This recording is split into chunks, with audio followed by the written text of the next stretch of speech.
Hai Dongan si Pardalan, kalau kemarin kita sudah bahas tentang arti marpadan dan marga-marga apa saja yang saling marpadan. Sekarang kita bahas tentang sejarah mengapa Huta Barat marpadan dengan Silaban Sitio. Ayo kita saksikan ceritanya ya Dongans. Pada zaman dulu, di sebuah wilayah Tapanuli, tepatnya di Humbang Hasundutan, tinggallah seorang pria yang bernama Sakartoba Silaban dari Silaban Sitio. Pria ini adalah sosok utama yang menjadikan Silaban dan Huta Barat terikat pada sebuah padan, ikrar, sumpah, sehingga kedua marga itu tidak saling kawin hingga saat ini. Sakartoba adalah anak sematawayang yang tumbuh sebagai anak yatim piatu. Sejak kecil, ia hidup tanpa kedua orang tuanya karena ayah dan ibunya mati dibunuh saat Sakartoba terbilang masih sangat kecil. Oleh karena itu, mau tidak mau ia harus hidup dengan orang lain, dan akhirnya ia berada dalam asuhan pamannya yang bernama Datu Mangambe atau Datu Mangambit. Datu Mangambe adalah salah satu adik dari Datu Bira, dan salah satu yang lain adalah Datu Buluan. Mereka tiga bersaudara, berayahkan Borsak Junjungan Silaban. Ketiga kakak beradik ini cukup dikenal di tengah masyarakat sebagai figur yang memiliki keahlian, dan masing-masing memiliki keahlian yang berbeda-beda, sesuai dengan gelar yang mereka miliki sebagai Datu Tabib. Sepeninggal kakaknya, Datu Mangambe sungguh menaruh rasa iba kepada Sakartoba keponakannya, yang harus menjalani hidup tanpa ayah dan ibu sejak dari kecil. Melihat situasi yang menimpa keponakannya itu, Datu Mangambe kemudian menaikkan ikrar di hadapan jenazah kakaknya, bahwa ia tidak akan menikah sebelum keponakannya Sakartoba menikah dan akan mendampingi Sakartoba tumbuh hingga dewasa. Menurut cerita, Datu Mangambe memang sungguh-sungguh menepati janji itu dan melaksanakan ikrarnya sesuai dengan apa yang telah ia ucapkan saat berada di hadapan jenazah kakaknya Datu Bira ayah Sakartoba. Ia membesarkan Sakartoba dengan penuh kasih sayang, hingga Sakartoba benar-benar tumbuh menjadi dewasa.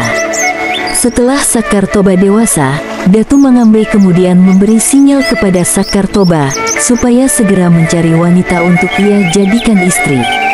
Datu Mangambe memiliki alasan yang kuat untuk melakukan itu, agar keturunan kakandanya Datu Bira terus tumbuh dan berkelanjutan. Tentu saja Sakartoba menolak permintaan pamannya Datu Mangambe saat itu.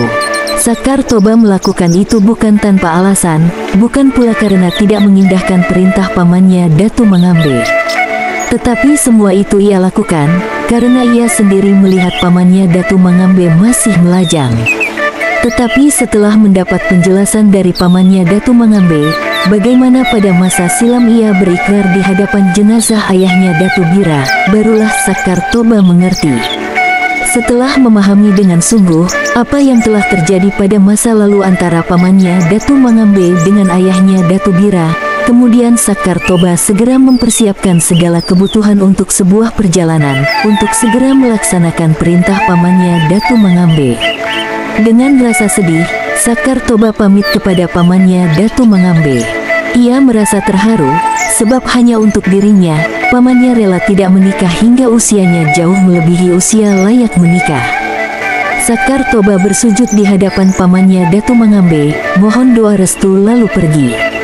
Dengan semangat yang besar, termotivasi oleh pengorbanan pamannya, kemudian Sakartoba melangkah meninggalkan pamannya Datu Mangambe di kampung halaman, menuju ke arah selatan dengan harapan ia akan menemukan tambatan hati, seorang wanita yang kelak menjadi pendamping hidup dan menjadi ibu dari anak-anaknya.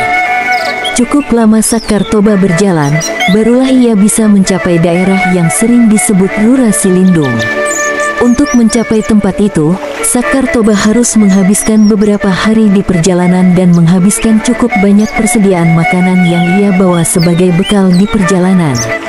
Tetapi perjalanan panjang yang cukup melelahkan itu ternyata tidak sia-sia. Nun jauh di ujung sana, Sakartoba dapat melihat kepulan asap putih menjulang ke angkasa, pertanda di dekat situ ada pemukiman warga, dan dengan demikian perjalanannya tidak lama lagi akan segera sampai. Mengingat tempat yang ia tuju sudah berada di depan mata, Sakartoba mempercepat langkahnya, dengan harapan ia bisa sampai lebih cepat. Tiba-tiba Sakartoba mendengar suara andung menangis sembari bersenandung dari seorang wanita. yang menandakan bahwa sedang terjadi peristiwa duka pada seseorang yang menjadi sumber suara itu. Karena penasaran, Sakartoba memperlambat langkahnya dan berusaha mencari sumber suara itu. Setelah memastikan arah dari sumber suara itu, kemudian Sakartoba melangkah dengan pasti, dengan harapan langkahnya adalah langkah yang sudah tepat. Semakin kaki Sakartoba melangkah, semakin dekat suara andung dan betul suara itu berasal dari seorang wanita.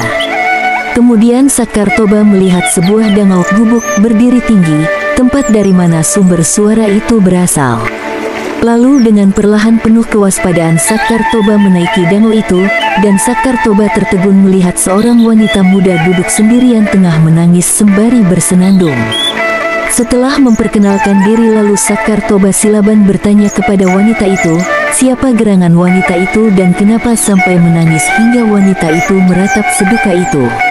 Dari penuturan wanita itu, kemudian Sakartoba tahu bahwa wanita itu adalah Boru Pasaribu yang meratapi kematian suaminya si Huta Barat, setelah meregang nyawa dicabik-cabik oleh seekor babi hutan atau disebut Aili Marhasaktian, di mana binatang itu diceritakan memiliki kalung magis Ranteni Aili yang membuatnya menjadi kuat melebihi kekuatan semestinya.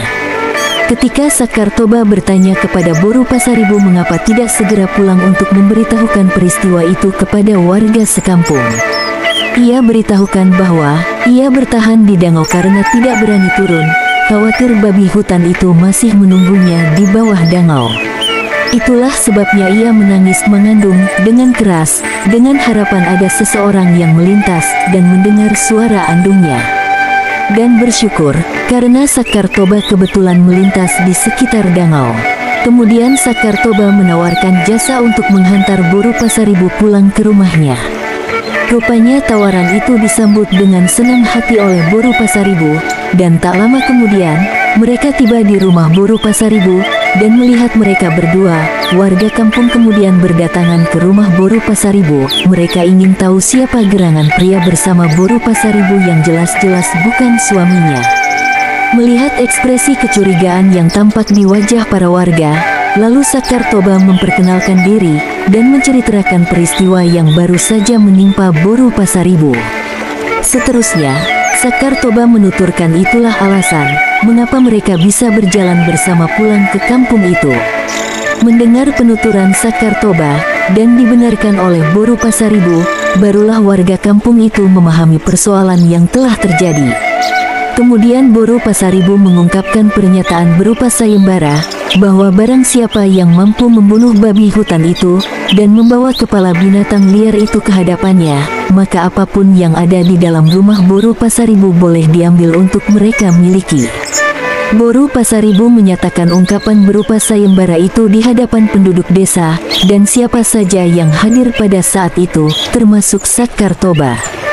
Setelah cukup bertutur kata, lalu Sakartoba pamit dan pergi menuju tempat di mana perkelahian antara si Huta Barat, suami Boru Pasaribu, dengan babi hutan itu berlangsung, hingga merenggut nyawa si Huta Barat. Entah apa yang berkecamuk dalam pikiran Sakartoba saat itu, tapi yang jelas menurut cerita setelah mendengar pernyataan Boru Pasaribu, Sakartoba segera pergi. Tanpa kesulitan, Sakartoba akhirnya menemukan babi huta itu sedang berkubang, mergulu. Secara perlahan ia berusaha mendekati binatang itu dengan mengendap-endap, untuk memastikan bahwa yang sedang berkubang itu benar-benar babi hutan yang telah membunuh si Huta Barat. Di sisi lain, babi hutan yang tengah asyik membasahi tubuhnya di kubangan, tidak menyadari bahwa ia sedang diawasi oleh seseorang.